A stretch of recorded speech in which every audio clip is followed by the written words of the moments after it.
everybody, Smoky Mountain Dave here. How the hell you doing? It's Friday, first sunny day in about 14 days. So it's a clear, cold day. It's about 35 degrees. And we're gonna go on a little adventure this morning. We're gonna get on the boat and head across Fontana Lake, see if we can find old road 288, the historic old road that was there before the lake was flooded. See if we can walk that between Hazel Creek and Eagle Creek. The road was probably put in the mid to late 1800s, used up until about 1940, and then was not able to be accessed anymore once the lake was flooded. Then we're going to head over to Procter. Procter's an old town that was up that's now in the Smoky Mountain National Park, and I'll tell you a little bit more about Procter when we get over there and start nosing around a little bit. So anyhow, good to see you again. Good to talk to you again. I know I haven't been posting anything for a while. Things just kind of been COVID crazy and lockdown and things like that. So we're back on the adventure trail, and the weather's shaping up, and we're glad you're here. So we'll get you back on camera in a little bit. Okay, here's the Green Mile. Well, it's not actually a mile. It's probably a quarter. Well, it's actually probably an eighth of a mile. But this is the walk from the parking lot down to the Marina and all the slips.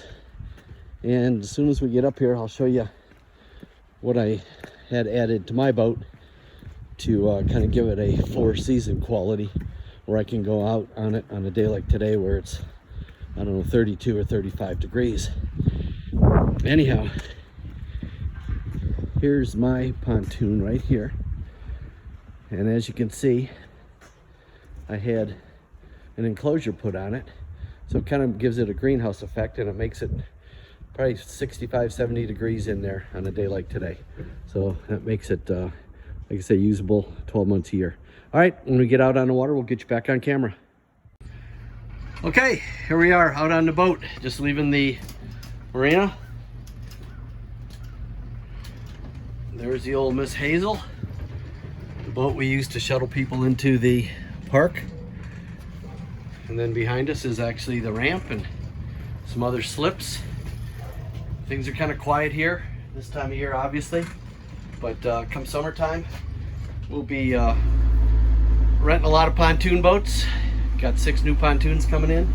Picked up 2 fishing boats the other day, and should have a good year here at the marina. So we're gonna head up the lake here to Hazel Creek, and I'll show you where we're going once we get over there. Okay, here we are heading out of the harbor, and everything, like I say, on the north side of the lake there is Smoky Mountain National Park. And if you look up there, it looks like there's still a lot of snow at the higher elevations. So we're not going up near that high today, but most of the snow will probably be gone where we're going.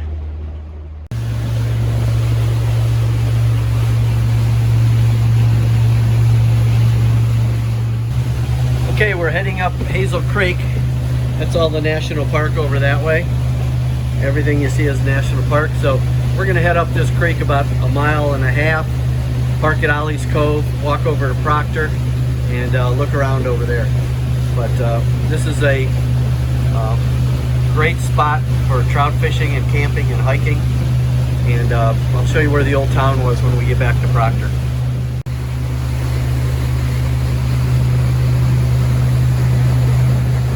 All right, folks, here's one of the rocks at Ollie Cove. It's got some, some people say are Cherokee and some people say are pre-Cherokee writings on it, and maybe some type of a hole where they can have ground acorns or wheat or something like that. Then there's another rock right here with some type of writing in it, and then also a picture of some type of animal. I guess your guess is as good as mine what those could be, but like most of the thought on this is it's pre-Cherokee.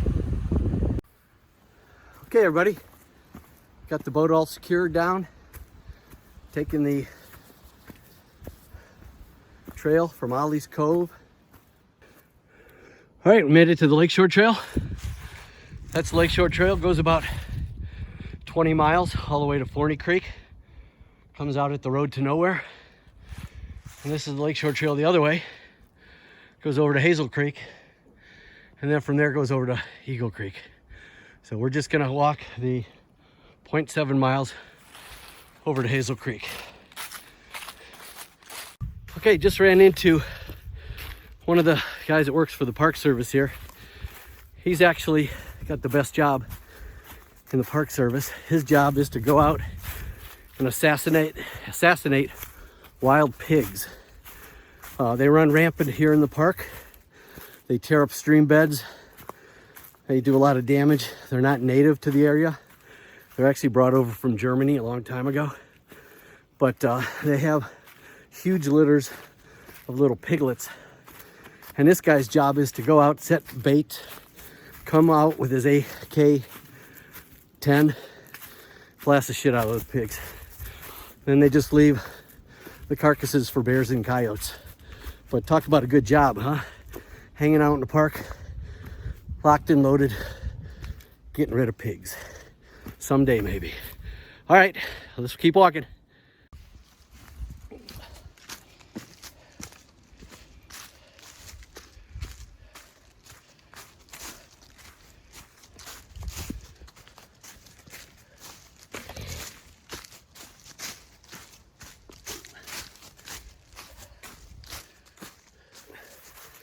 Okay, while we're walking over to Hazel, just want to let everybody know that I let 2 people know where I was going today. So if for some reason I don't make it back, there's at least 2 people know where I'm at. Also, the boat parked on the shore is kind of a dead giveaway as well. But in terms of what I brought with me today is certainly the 10 essentials in case I break an ankle or something, or take a fall and I can't get out of here tonight. I'll at least be able to stay warm, make a fire, get water, things like that. I do have my iReach unit with me, which is a SOS sending unit. So if I'm ever in a situation where I need immediate help, I can just hit a button and they'll, by virtue of the capabilities of the device, it gives a latitude and longitude, GPS coordinates to emergency services, and they come out and get me. So hopefully I won't need that. And last but not least, I never go anywhere without my little 38. It's a lightweight 38, very short barrel. Chances are I wouldn't be able to hit the broadside of a barn with it. Certainly wouldn't be able to hit an animal if it was attacking me, but it gives me a little more confidence. Makes a lot of noise, so if I need to scare something or someone off, it certainly has that capability, but in all likelihood I'll never use it, but it makes me feel better, so I bring it. I talked to some of the park rangers and they say it's more, a lot of people are more afraid of the pigs, as they're a little more aggressive, a little more territorial than bears. Bears have a tendency just to take off. You know, they don't want anything to do with you any more than you want anything to do with them. But the pigs are another story. Okay, here we are, continuing down the path into Procter. Okay, we're a little closer to coming into Procter. You can obviously hear Hazel Creek, so we're pretty close. But probably another 1/3 of a mile to go till we get down this little rise and into what was formerly known as Procter. What I'd like to do while I'm here is show you the old graveyard of Moses Procter. I think some of the graves there date back to the mid-1800s. So we're going to take a walk up toward Possum Holler, where that graveyard is. Then I'm going to show you the Calhoun house, which is still here. It's restored, and I think it was built in the early 1900s, and then used as a residence until 1943 when everybody was forced to leave, and then served as a cabin for rangers, and it's kind of one of their stations. They have a shed built there, and they keep their gators there, some search and rescue equipment, and there's also a little bunkhouse for the rangers, so when they're out here overnight in the winter or in adverse conditions, they got a place to shelter. But I'll show you all that in a minute. Okay, we made it down to Hazel Creek. Not too bad of a walk at all. A little slippery with the mud. But here it is, beautiful Hazel Creek. The water's really high right now. It's rained the last couple of days. But as far as trout fishing goes, one of the best destinations on the East Coast. So we're gonna show you around Procter, like I said, in the late 1800s to early 1900s. This was a very thriving community. They had a big lumber mill down here. They used what they call splash dams. They would float the wood all the way down this creek out to the Little Tennessee River and all the way to Chattanooga, Tennessee, where some of it was processed. Some of it was processed here, but some of the bigger stuff was floated all the way to Chattanooga. All right, we got a couple, looks like bear tracks right here, small bear tracks. So we're gonna keep an eye open for that. This time of year, there's not many fishermen down here, not many hikers down here. So hopefully I have the whole place to myself today, which is pretty cool.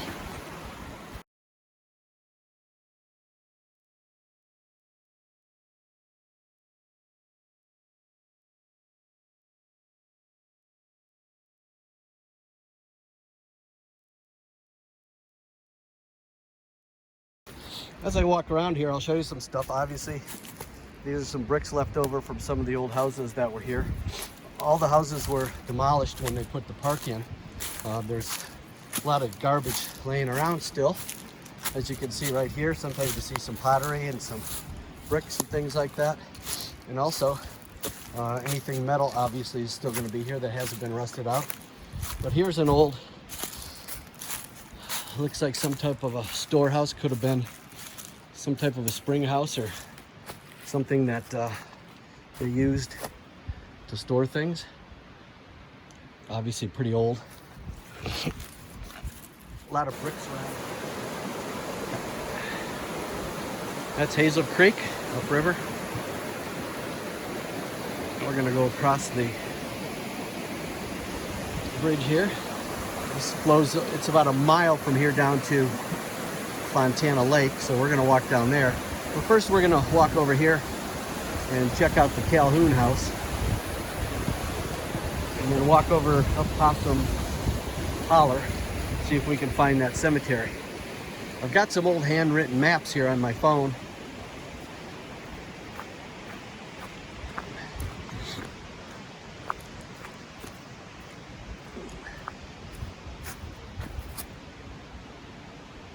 So they say this was the old ball field where the kids used to play.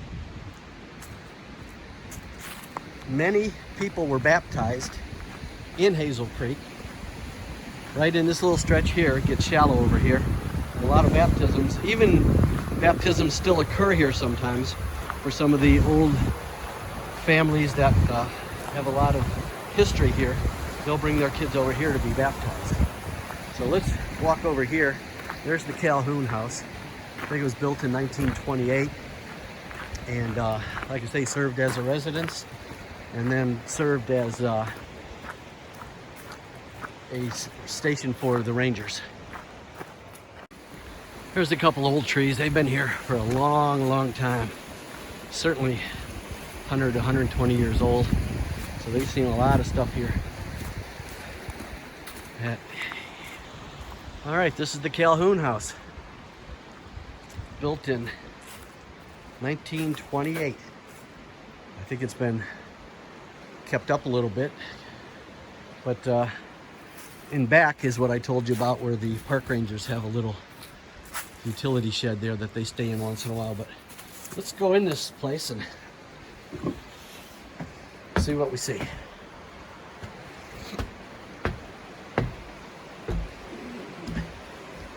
Talk about a porch with a view, huh? The school used to be on the other side, down that way, so we'll walk down there with, like I say, a couple thousand people living here.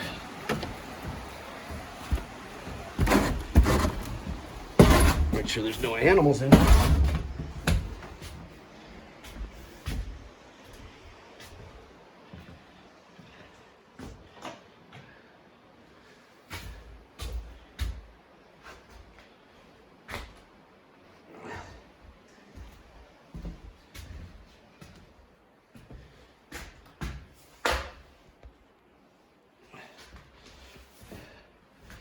Here's an old sink, old stove. Looks like an old hot water heater. You can see they did have water in here. Obviously had electricity too.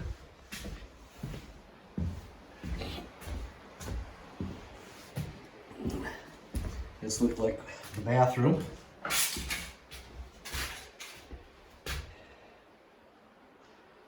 The old shower.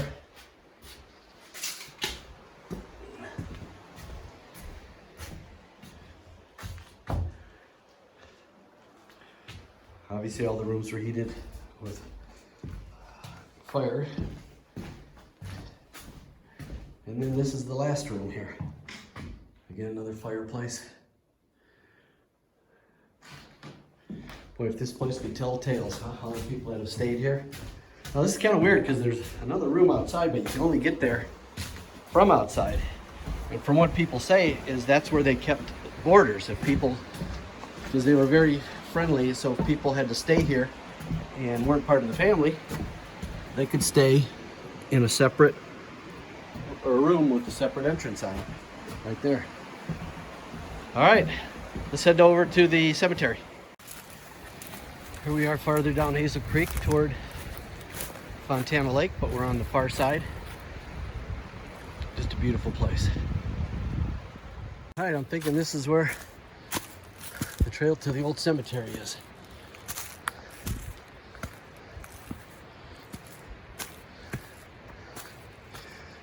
Now, the story behind the cemetery is that it was actually a cabin at one time in the late 1800s. And the guy that lived here, I think his name was Calhoun, he said he wanted to be buried right next to his cabin. So they basically got rid of the cabin, made it into a cemetery, and here we are.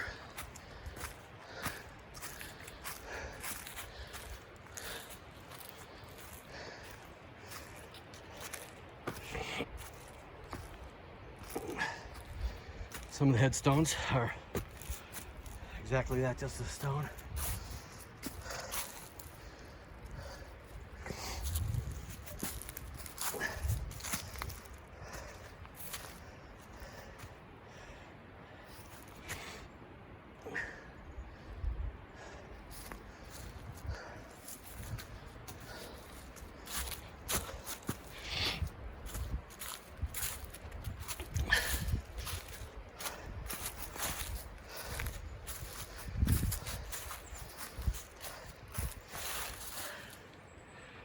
(1923, 1944).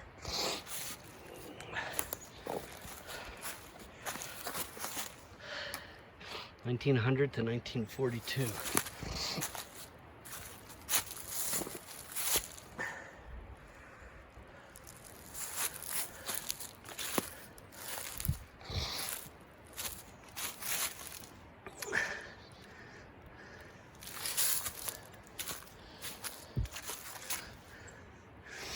Some of these you can't even read anymore. Very, very old. 1900, 1922. You can see these were family cemeteries. There's a lot of people named Welch here.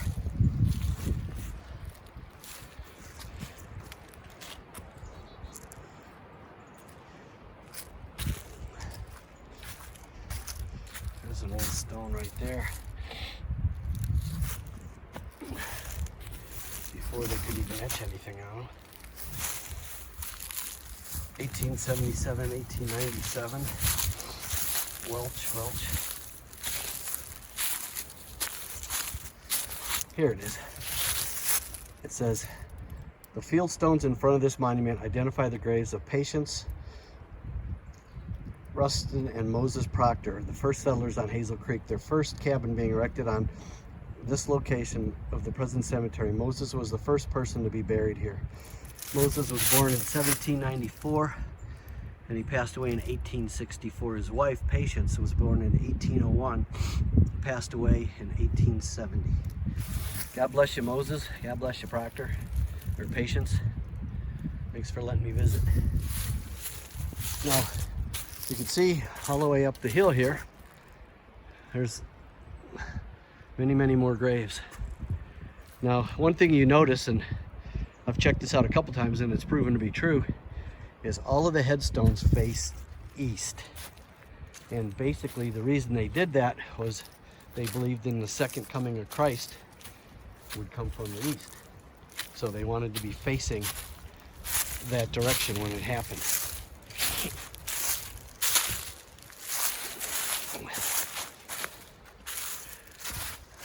1886 to 1911, 1856, 1911.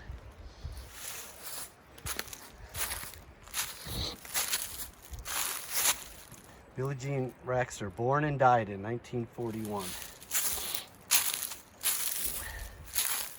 Obviously these stones have been put here by the families. You can see the original stone back there. And then Albert Christopher Das, Prudy Cable, Birchfield.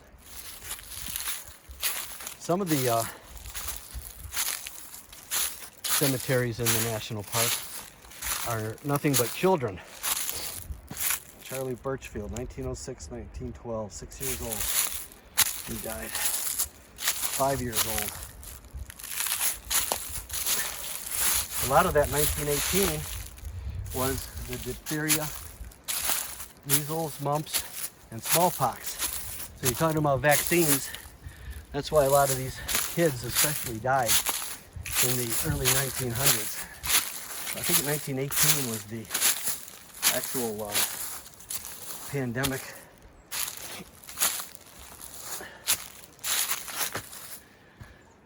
I can't even read this one. 1866 to 1936. Clancy.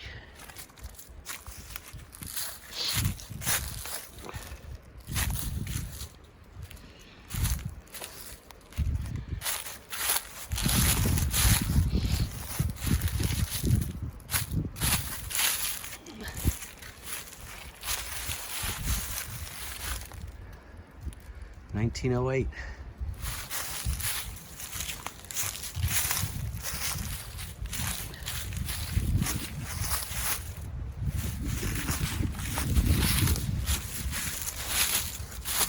John Putt, born on my birthday in 1879.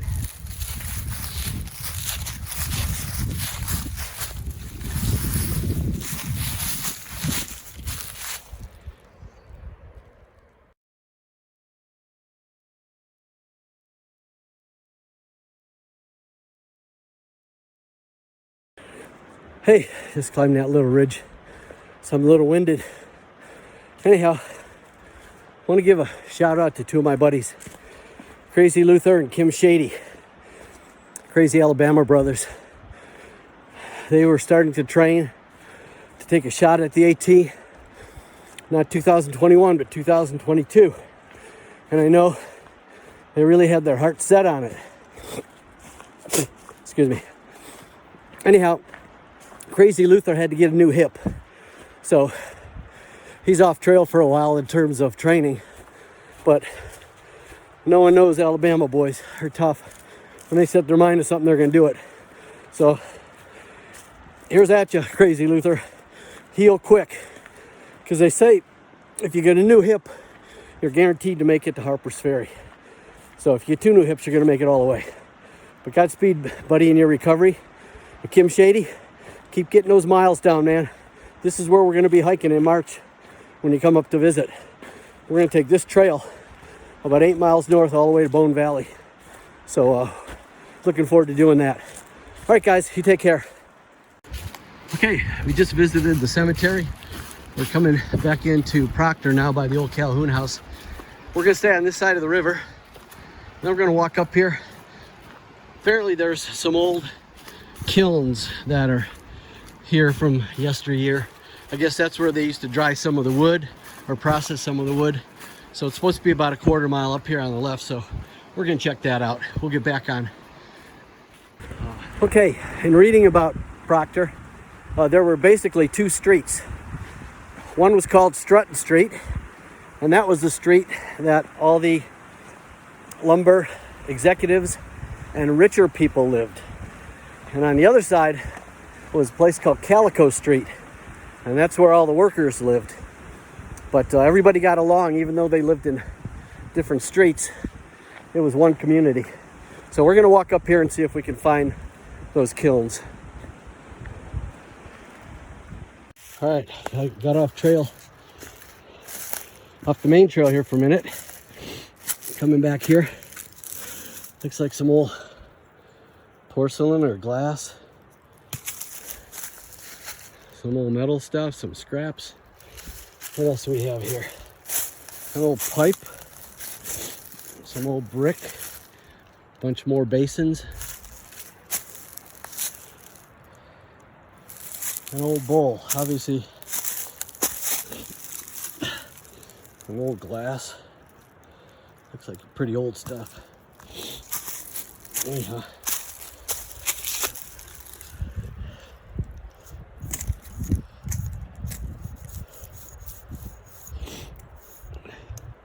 Jergens lotion. Huh. Who would have thunk it? There's an old canteen or an old pot of some kind.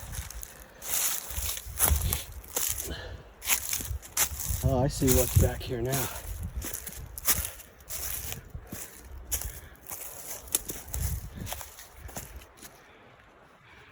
An old chimney from an old house back here a long time ago. Let me walk up there. Okay.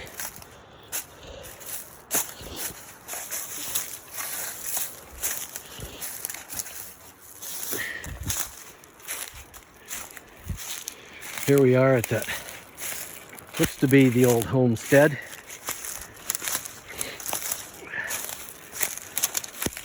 Some old bricks from the original house, I would imagine. And then here it is. Here's the old chimney. We're gonna go look around a little bit there, but you can see there's a lot of stuff laying around here, old bricks. It's like an old piece of a toilet. All kinds of stuff here. Yep, that's what it looked like, an old toilet.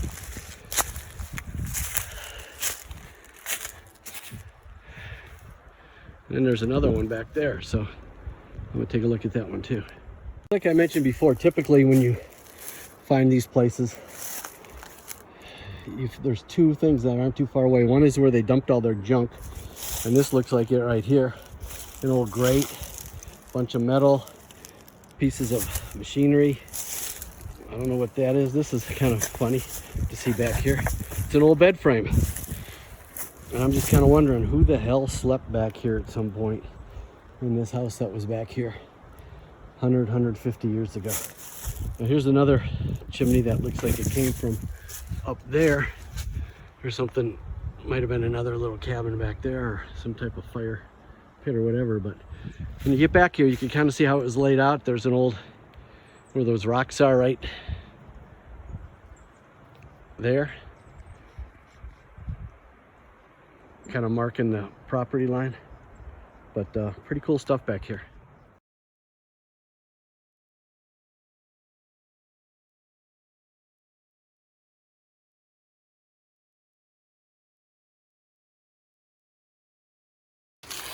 Okay, here's the old kiln building. We actually came at it from the backside because I was looking at some old homesteads up there. This is obviously abandoned, but it's not really old because it's made with brick, so it's probably made after the 1900s. But I think they used to dry lumber out here, if I'm not mistaken. Let's take a look and see what's in here.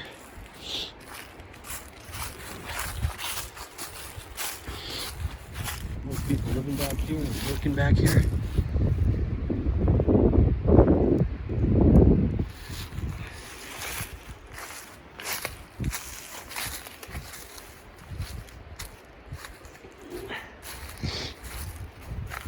This is kind of cool, and it looks like an old,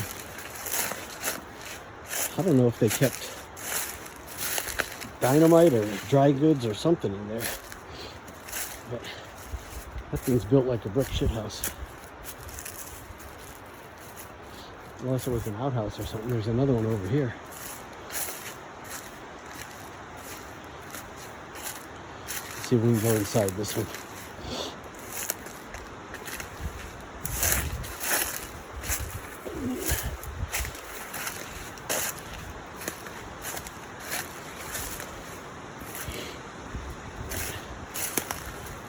I want to sneak up on a bear or something in here.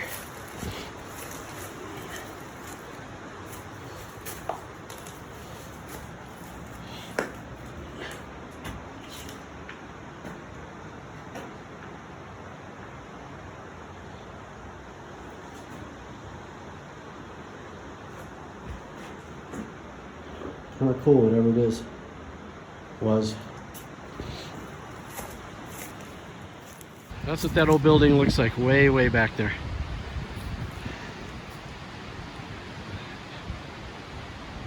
I would imagine it went out of operation probably 100 years ago.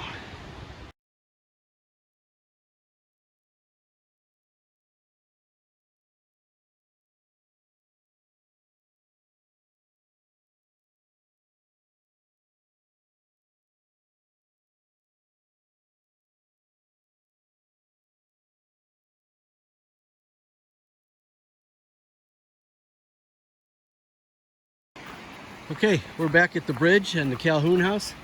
So that was the second leg of our little hike today, to go find that kiln, and we stumbled across an old homestead and chimney back there, so that was kind of cool.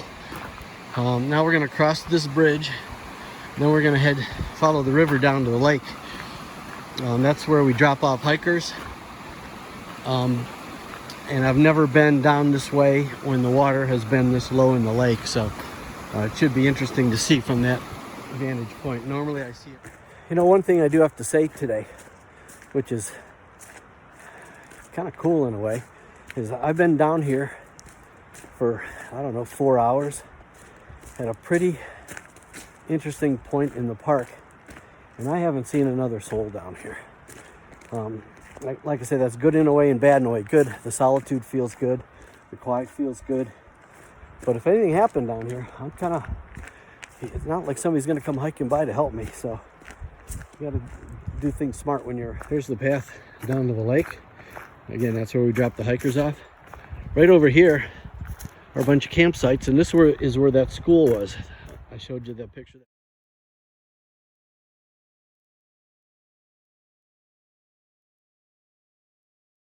I showed you that picture of that Procter school. It was right in there. So kind of hard to imagine that when they had a couple hundred students that would walk from all over within 5 or 10 miles of here, that lived up these creeks and hollers, and they come to school and go right here. All right, here's the old Hazel Creek Bridge. Very, very old. And this is where Hazel Creek comes into the lake. Normally, we go right over that bridge with the boat, and then we drop people off right up here.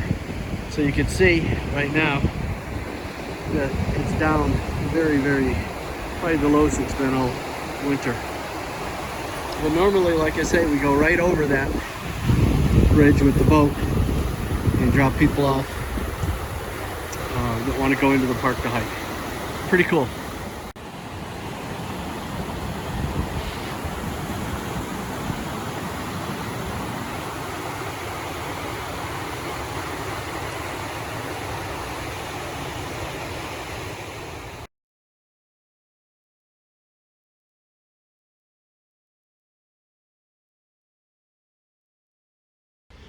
Here we are, back at Ollie's Cove. The boat's still there. The lake's looking good.